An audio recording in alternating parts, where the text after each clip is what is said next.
సాక్షాత్తు పరమేశ్వర స్వరూపులైన పరమానంద గురువులకు నమస్కారం.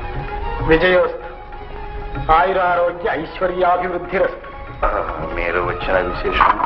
మహాదేవ మహాదేవ, విశేషమేముంటుంది మహాప్రభు. రాజగురువులు తమరికి సన్మార్గోపదేశం చేయడానికే వచ్చి ఉంటారు. సత్యం సత్యం. మహారాజా, జన్మానాం నరజన్మ దుర్లభం అన్నారు.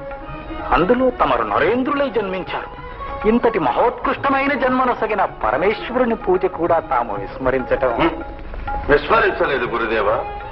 రాజమందిరంలో యథావిధిని పూజలు జరిగించటానికి పురోహితులను నియమించి ఉన్నాం.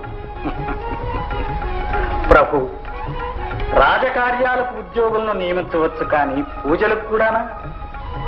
3 వేళల 3 ఘడియలు భక్తితో స్వయంగా శివపూజ చేయడం తమరికి కష్టమంటారా?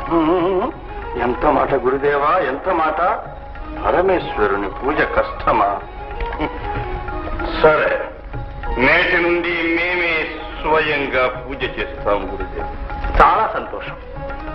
మహారాజా, తాము ఎట్టి స్థితిలో ఉన్నా, ఎక్కడున్నా సమయభంగం కాకుండా మాత్రం శివపూజ చేయండి.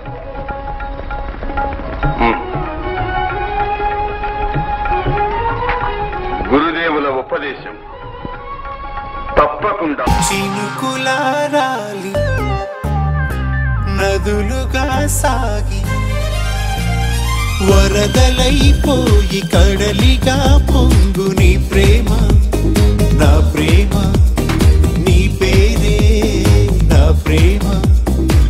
నదివి నీవు, కడలి నేను, మరిచిపోబోకుమా, మమత నీదే సుమా.